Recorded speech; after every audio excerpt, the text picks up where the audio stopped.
जय हिंद साथियों, कैसे हो आप लोग। आई होप सब अच्छे होंगे, खुश होंगे। आप लोगों के सामने मैं फिर से हाजिर हूं और एक नया खबर लेके, जो कि होमगार्ड लेते है। उत्तर प्रदेश विधानसभा बजट में होमगार्ड जवानों का बारे में क्या बातें चल रहे हैं, आप लोग ध्यान से सुनिए और समझिए। और अगर मेरे चैनल पर आप लोग पहली बार विजिट किया है तो चैनल को भी सब्सक्राइब कर लीजिए और अपने दोस्तों के साथ भी शेयर कर दीजिए। होमगार्ड के जो मंत्री है धर्मवीर प्रजापति जी, उन्होंने भी क्या उत्तर दिया है वो भी आप लोग देख लीजिए। जब चेहरे को देखा होमगार्ड के, शायद वो कह रहा था, मैं एक सैनिक हूँ, पुलिस हूँ, रक्षक हूँ, प्रहरी हूँ, रात में हूँ, दिन में भी हूँ, जब कहो तब हाजिर हूँ, परेड में हूँ, ट्रैफिक में हूँ, थाने में हूँ, जहां जरूरत है मैं वहां हूँ, क्योंकि मैं होमगार्ड हूँ। पर पराकाष्ठा है भेदभाव की, सेवा के बाद भी पुलिस को सम्मान और होमगार्ड को टेंशन। सर, होमगार्ड्स के जो दैनिक भत्ता है, जो सैलरीज है, वो भी बहुत कम है। 18,000 रुपए सैलरी आदरणीय मंत्री जी ने पिछली बार कहा था कि 18,000 रुपए तक की सैलरी या दैनिक भत्ताओं के हिसाब से उन्हें मिलता है, जबकि वही काम जो पुलिस पर्सनल, पुलिस कांस्टेबल्स करते हैं, उनकी सैलरी 28,000 से ज्यादा चालू होती है और 70,000 तक उनकी चली जाती है। तो ऐसे में जो होमगार्ड्स के परिवार हैं, उनके भाई बहन हैं, उन पे जो अपने माता पिता की जिम्मेदारी है, वो भी वो कैसे पूरी करेंगे। और अभी 40,000 करोड़ का बजट में होम के लिए प्रावधान भी है। तो और एज पर पुलिस एक्ट भी सर, कोई जरूरी भी नहीं है कि 5 मिनट पूरे करने सर। 5 नहीं सर, मैं 5 से पहले खत्म नहीं, मैं ये नहीं कह रहा, मैं कोई जरूरी भी नहीं है कि 5 मिनट पूरे करने मैं पहले खत्म करूंगा सर। एज पर police act, home guards when called shall have the same power, privileges and protection as member of police force. ये पुलिस एक्ट भी कहता है सर। तो उसके लिए उनकी दैनिक भत्ता, उनकी सैलरी पुलिस पर्सनल के हिसाब से हो जाए, जो उनके खाली पद है वो भी भर जाए और उनके पदों में वृद्धि भी। मैं सर इसी बात कहने के बाद अपने अनुपूरक पर आता हूं सर। क्या वर्तमान की जरूरतों को ध्यान में रखकर एवं आदरणीय मुख्यमंत्री जी की स्पीचेस के किए हुए वादे के हिसाब से होमगार्ड के स्वीकृत पदों को बढ़ाने एवं खाली पड़े पदों को समय सीमा में बांधकर भरने का आश्वासन पटल पर देगी सरकार? अगर नहीं तो क्यों नहीं? दूसरा सर, होमगार्ड्स की पुलिस कांस्टेबल्स की तरह सेवाओं को ध्यान में रखकर एवं इस महंगाई में उनके परिवार की जरूरतों को ध्यान में रखकर इस बजट 2025 में प्रावधान कर उनकी सैलरी या दैनिक भत्ता को बढ़ाने पर विचार करेगी सरकार? अगर हाँ तो कब तक, अगर नहीं तो क्यों नहीं? धन्यवाद सर। माननीय मंत्री जी। माननीय मुख्यमंत्री के नेतृत्व में जब से हमारी सरकार बनी है, होमगार्ड जवानों को हर स्तर पर सशक्त, सुदृढ़ और आधुनिक बनाने पर हमारी सरकार ने ध्यान दिया है। यही कह रहे हैं कि माननीय सदस्य कह रहे हैं, माननीय मुख्यमंत्री के नेतृत्व में 27/8/2018, इससे पहले अगर हम बात करें तो 375 रुपये होमगार्ड के जवानों को मिलता था। माननीय मुख्यमंत्री जी ने 375 से बढ़ाकर 500 रुपये किया। इसके साथ ही 23/9/2019 को माननीय मुख्यमंत्री जी ने 600 रुपये प्रतिदिन किया।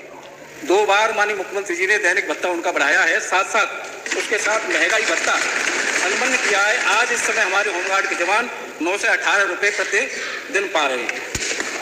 और हमारे साथ साथ अगर हम बात करें तो हमारे होमगार्ड के जवानों को ड्यूटी में भत्ते 260 रुपये मात्र मिलता था। आज माननीय मुख्यमंत्री जी ने उनका भत्ता, ड्यूटी का भत्ता और ट्रेनिंग भत्ता दोनों बराबर करके 9 से 18 रुपये कर दिया है। इतना परिवर्तन दैनिक हमारे होमगार्ड जवानों के लिए किया गया है। पहले वर्दी मिलती थी, सही ढंग से उसके कपड़े नहीं होते थे। आज माननीय मुख्यमंत्री जी के नेतृत्व में 3,000 रुपये प्रति होमगार्ड को उनके सीधे खाते में दिए जा रहे हैं।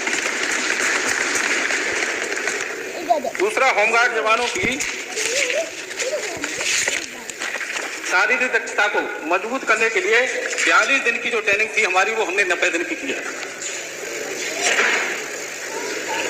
आधारभूत हमारे होमगार्ड जवानों को पहले अगर हम बात करें तो 17 से पहले हमारे होमगार्ड के जवान 40-50% घर बैठे रहते थे।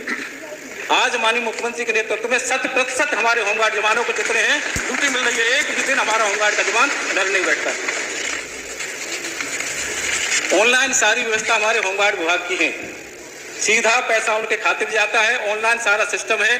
अगर हमारा कोई भी होमगार्ड की वेबसाइट पर खोल करके देखेगा तो सारा डिटेल हमारे होमगार्ड जवान की उसके आ जाएगी।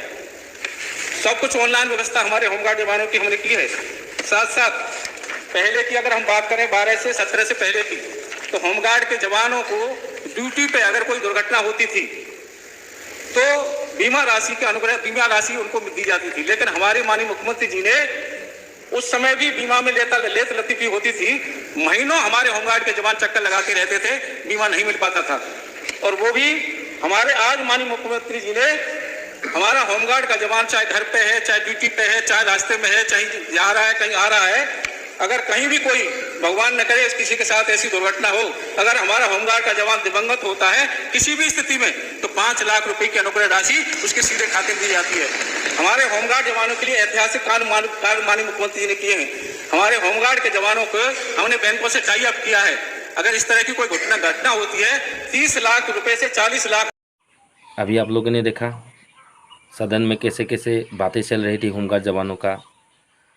मतलब मेरे ख्याल से वो कुछ भी अच्छा नहीं हुआ है। सैलरी बढ़ेगा और 100% से 100% को ही ड्यूटी मिलेगा, और कोई अगर मतलब कोई दुर्घटना हो जाए तो उनको भी सरकार की तरफ से 5 लाख रुपए मिलेगा, और अगर कोई बैंक में अपने खाता खुलवा के वहाँ पर भी कोई इंश्योरेंस किया होता तो वहाँ से भी आप लोग को 30 लाख रुपए मिलेगा। लेकिन बाकी फैसिलिटीज़ कुछ भी नहीं मिलने वाला है। सरकार हम लोगों को चूना लगा रहा है। और वैसे तो अमित शाह जी ने 4 महीने का टाइम लेकर तो चूना लगा दिया, अभी तक कोई रिजल्ट ही नहीं आया है और आने वाला भी नहीं है शायद। क्या करूँगे हम लोग? ऑल इंडिया के होमगार्ड जवान जो है ऐसे ही मरेगा। बाकी देखेंगे, और अभी फरवरी मंथ जाने वाला है, तब तक देखेंगे अमित शाह जी ने क्या करता है। बस वीडियो इतना ही था, जितना मेरे को मिला मैं आप लोगों के साथ शेयर किया। आप लोग भी वीडियो जितना हो सके दोस्तों के साथ शेयर कीजिए और मेरे चैनल को भी सब्सक्राइब कर लीजिए। तब तक के लिए जय हिंद, जय भारत।